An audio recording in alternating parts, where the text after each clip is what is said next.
E isso vai fazer com que você tenha que ficar detido no quartel. E essa foi a única punição que eu recebi ao longo dos 5 anos de faculdade. Você automaticamente está desligado do curso.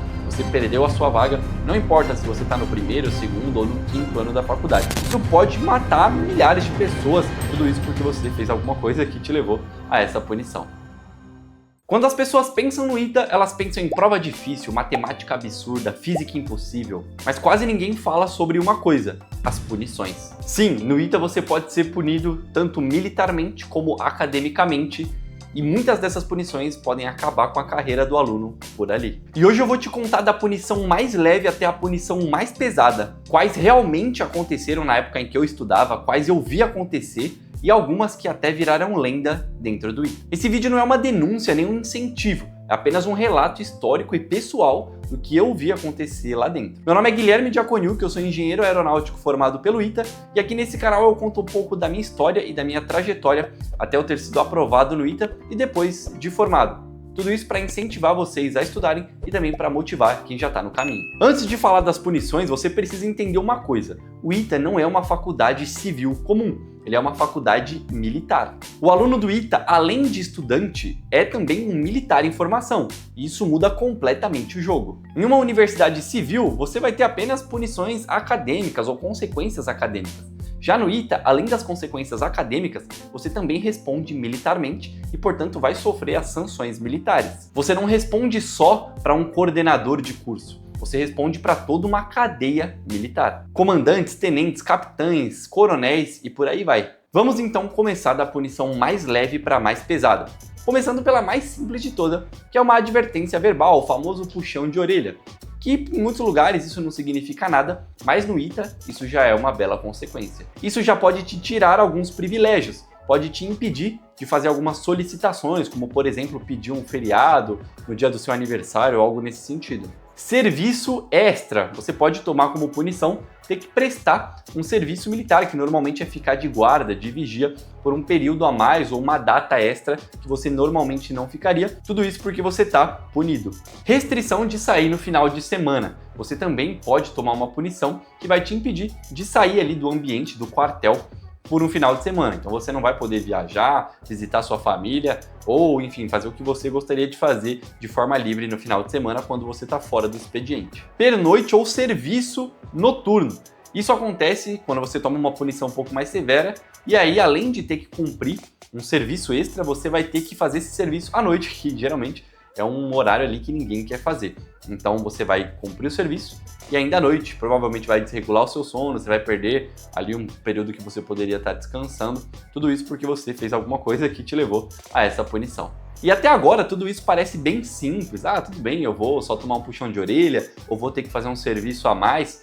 Mas isso num ambiente militar de extrema pressão pesa demais, principalmente no psicológico, e acaba atrapalhando muitas vezes até mesmo nos estudos. Agora vamos elevar o nível e vamos para punições um pouco mais severas, talvez intermediárias. Aí a gente já parte para detenção ou prisão, como a gente chama lá. Aí você já tem que ter feito alguma coisa um pouquinho mais grave, e isso vai fazer com que você tenha que ficar detido no quartel. Não é uma prisão de fato, você não vai para trás das grades, mas você fica dentro do quartel e é obrigado de hora em hora a se apresentar para o seu comandante. Então vamos supor que eu tomei uma punição de 2 dias, durante essas 48 horas eu terei que de hora em hora ficar me apresentando para o meu comandante, claro, dentro do expediente de serviço, então ali das 8 da manhã até as 5 da tarde. No restante do horário não preciso mais me apresentar, mas ainda assim eu fico impedido de sair do quartel. Impedimento de viajar, esse daqui talvez seja um bem complicado, porque em feriado, férias, você com certeza vai ter uma grande saída ali de pessoas para poder ver suas famílias, viajar, passear, descansar. E se você fez alguma coisa mais grave, você é impedido de sair até mesmo nesses períodos. Mudança de alojamento ou perda do direito de morar no alojamento. Então os alunos do ITA têm um alojamento que eles podem morar de forma gratuita ou pagando uma taxa muito barata ali em comparação a tudo que é oferecido. E se você comete alguma coisa um pouco mais grave, você perde o direito de morar nesse alojamento. E eu já vi ao longo da época em que eu estudava lá, vários alunos perdendo o direito de morar no alojamento, porque fizeram alguma cagada que impactou ali na comunidade. O alojamento do ITA, ele é quase que privado dos alunos. Então ele é um alojamento militar, ainda fica sobre as diretrizes de todo o militarismo que envolve o ITA, de toda a coordenação do ITA, porém, ele acaba sendo muito mais privado, então ele é administrado por alunos, toda a organização, a administração, o manejo dos alunos é feito de forma interna, e se você faz alguma coisa que pode prejudicar a comunidade, de forma que a comunidade possa perder esse privilégio de ela se organizar por si própria, você vai ser punido antes que a comunidade inteira seja punida. E um dos punimentos, uma das punições mais comuns, é que você seja mandado embora e não pode mais morar no alojamento, mesmo se quiser pagar ou coisa nesse sentido. E agora falando das punições físicas, sim, elas também existem. Além dessas, claro, que eu já mencionei, de você ter que ir se apresentar presencialmente, por exemplo, que querendo ou não é uma punição física, porque você tem que se deslocar fisicamente, mas a gente tem também as punições físicas de fato, né? Então a mais comum de todas é a flexão, ou a fleca. Então é muito comum. Qualquer coisa que você fizer, você paga flexão. Normalmente 10 flexões, tá? Às vezes mais, nunca menos. Então, você falou alguma besteira, fez qualquer coisa errada, esqueceu alguma coisa, você vai pagar flexão. E muitas vezes isso é só uma primeira punição, antes de vir uma consequência maior. Então vamos supor que você fez alguma coisa que no final ali vai te gerar uma expulsão do alojamento ou vai te gerar uma advertência formal. Antes disso, provavelmente você vai ter que pagar a flexão. Isso eu estou falando, claro, para os alunos militares. Outra punição que era bem comum é o agachado 2, que você tinha que ficar na posição ali de cócoras, ou na verdade não é de cócoras, é de agachado mesmo, mas sem colocar os joelhos no chão. É uma cócoras meio que ajoelhado, só que sem pôr o joelho no chão, mas é uma posição bem desconfortável, dói bastante os joelhos, ainda mais se você fica nessa posição por bastante tempo. Então essa era uma das posições em que normalmente toda a turma ficava quando cometia algum erro, algum deslize, algum atraso, algo nesse sentido. E todas essas punições, elas não são apenas sobre dor física, mas também sobre hierarquia, sobre pressão psicológica. Tudo isso impacta também na forma como esse castigo é imposto. Então não é simplesmente para você sofrer ali a exaustão de pagar uma flexão ou a dor no joelho de ficar agachado, mas é para você entender qual que é a hierarquia e as consequências de fazer algo que não foi determinado. E aqui entra um ponto importante e curioso. Você deve estar se perguntando, caramba, Guilherme, como que tantos alunos conseguem passar por isso, receber esse monte de punições, que boa parte dos alunos, se não todos, recebem em algum momento do curso, sem desistir, sem querer sair ou alguma coisa nesse sentido. Isso acontece porque durante a sua preparação para o vestibular, você acaba passando por situações semelhantes. Então, por exemplo, poxa, o que custa você ficar 1 minuto agachado com o joelho doendo, sendo que você ficou 2, 3, 4 anos estudando abaixado, com as costas doendo, o lombar doendo, dormindo mal? O que custa você ter uma noite ruim de sono, sendo que você dormiu o ano inteiro, 2 anos, 3 anos mal? Então, em boa parte, o processo que te faz passar no ITA, seja as horas de estudo, a falta de descanso, a falta de atividade física, tudo que acaba englobando de certa forma a preparação para o ITA, tudo isso te prepara para o que você vai sofrer lá dentro. Então acaba que não fica uma rotina tão pesada, as punições acabam não sendo tão pesadas como se elas fossem aplicadas por uma pessoa novata ou que nunca passou nada parecido antes. E muita gente acha que só não passa no ITA quem é burro, ou quem não tem facilidade com matemática, quem não consegue aprender, ou quem não é gênio. Mas não, na verdade não vai passar no ITA quem não consegue seguir uma rotina, ter constância, determinação e no final das contas fazer o que tem que ser feito e aguentar as punições de todo o processo. Mas se você quer estudar de fato, seja para o ITA ou outro vestibular, eu vou te deixar 2 caminhos aqui. O primeiro é o meu guia de estudos, que é onde eu te ensino o método que me fez passar no ITA, como eu estudava, como eu me concentrava, como eu fazia para me organizar principalmente, e de brinde junto com ele vem o meu cronograma de estudos editável,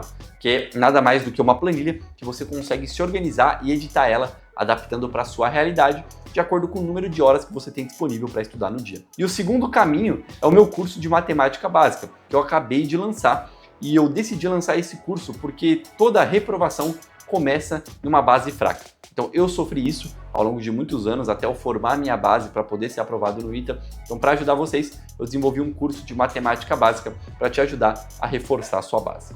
E agora eu vou falar talvez das punições que, pelo menos para mim, pessoalmente, e para muitos dos colegas com os quais eu convivi, eram as mais pesadas de todas, apesar de não serem físicas, de não terem nenhum tipo de implicação na sua pessoa em si. Mas para mim eram as que causavam a maior pressão de todas, que eram as punições acadêmicas referentes à nota. Então, começando com a mais básica delas, que é a da nota número 4. Se você tirar menos do que 4 em uma prova, se você fechar com uma média menor do que 4, você automaticamente já está de recuperação naquela matéria. E quem aqui já fez engenharia pode confirmar, deixa aqui nos comentários se não é extremamente fácil você tirar menos do que 4 numa prova, porque as provas são muito difíceis, são muitas contas, muitos cálculos, às vezes só de errar uma vírgula, um sinal, você já erra a questão inteira, às vezes as questões têm páginas e páginas de resolução, e tudo isso faz com que as provas sejam extremamente difíceis e trabalhosas. Então é muito fácil, principalmente um aluno novato que está no começo do curso, que está ainda pegando o ritmo da coisa, com que ele tire menos do que 4. Então lá no ITA a gente tinha um cuidado absurdo com isso, a gente estudava em grupo, fazia aulões, fazia uma série de coisas para evitar com que qualquer aluno tirasse menos do que 4, porque a gente sabia que a punição ia vir. Outra punição também que me tirava o sono era a da segunda época. Segunda época é a recuperação. Porém, se você pegar mais do que 2 recuperações ao longo do ano inteiro, você automaticamente está trancado daquele ano. Então, se você ficasse de recuperação mais do que 2 vezes, você era obrigado a trancar a faculdade por 1 ano e depois desse 1 ano, aí você poderia retornar à faculdade para aí sim dar continuidade ao curso. Por que isso? Porque o ITA entende que se você pegou recuperação mais do que 2 vezes, você não está apto a acompanhar a turma. Então ele te força a ficar 1 ano ali parado. Na verdade não é parado, a intenção desse trancamento é para que você estude essas matérias e consiga chegar no ano seguinte com um nível superior, para que você aí sim consiga acompanhar o curso. Então isso é bem preocupante também. E é preocupante porque isso já está linkado com a próxima punição, que se você trancar mais do que 2 vezes, você automaticamente está desligado do curso. Você perdeu a sua vaga, não importa se você está no 1º, 2º ou no 5º ano da faculdade. Se você trancou mais do que 2 vezes, não importa por qual motivo, você está desligado da faculdade. E o trancamento, como eu falei, ele pode acontecer sim por nota, mas você pode, por exemplo, pedir um trancamento por questões de saúde. Então, eu fiquei doente, quero pedir um trancamento de 1 ano para eu poder me recuperar, então eu só vou poder trancar mais uma vez por nota, senão eu vou ser completamente desligado da faculdade. Então era algo completamente preocupante também, você ser desligado, seja porque você precisou trancar por saúde, ou seja porque você não atingiu a nota necessária ali. Outra punição, essa já era bem mais comum, é a punição por faltas. Então, em cada disciplina, você podia faltar 10%. Ou seja, se aquela disciplina teria 30 aulas ao longo do semestre, você poderia faltar em apenas 3 aulas, sem sofrer nenhum tipo de punição. Se você passar, nem que seja 1% desses 10%, você sofria punição. E essa foi a única punição que eu recebi ao longo dos 5 anos de faculdade. E por incrível que pareça, foi uma punição que aconteceu sem eu ter faltado na matéria. O que acontece é que eu fazia uma matéria que era optativa, ou eletiva, como a gente chama, e essa matéria a professora passava a lista de chamada ali, mas como eram muitos alunos, às vezes a lista acabava se perdendo, ou a aula acabava, não dava tempo de todo mundo assinar, então acabou que eu fiquei com uma falta a mais do que eu poderia ter nessa matéria, e eu fui chamado a atenção, fui até a coordenação, tive uma advertência verbal, e as consequências, se isso se repetisse, seria que eu ia ter uma advertência formal e isso ia impactar ali nos meus privilégios ou em alguma questão que eu pudesse vir a ter na faculdade. Mas essa foi a única punição que eu tive e mesmo assim foi bem complicado, porque você nunca quer sujar seu nome, né? Você não quer tomar nenhum tipo de punição. Em resumo, em uma universidade civil, você vai ter uma advertência, uma conversa, uma segunda chance. Já no ITA, você vai ter disciplina, hierarquia, consequências imediatas, às vezes punições físicas, inclusive. E não significa que uma é melhor ou pior do que a outra.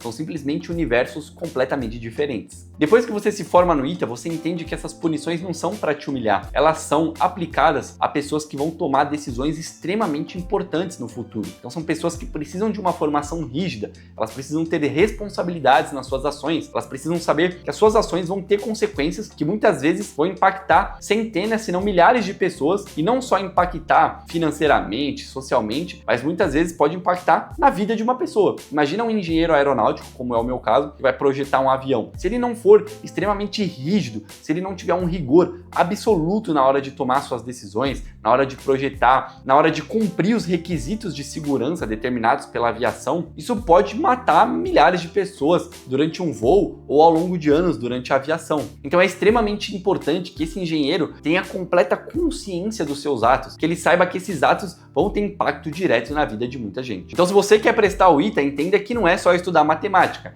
é disciplina, responsabilidade, consciência. E se você acha que você aguenta tudo isso que eu falei no vídeo, então talvez o ITA seja para você. Eu sempre deixo também na descrição do vídeo os parceiros que apoiam o meu canal, como a Growth, Livap, Vegan Pharma, Atlântico. Usando o cupom ENGENHEIRO nesses sites, você consegue desconto e ainda me ajuda a produzir mais conteúdos aqui no canal para vocês. E se você gostou desse vídeo, não esquece de clicar em gostei aqui embaixo e compartilhar com seus amigos. Será que eles aguentariam ficar um mês no ITA vivendo essa rotina de punições?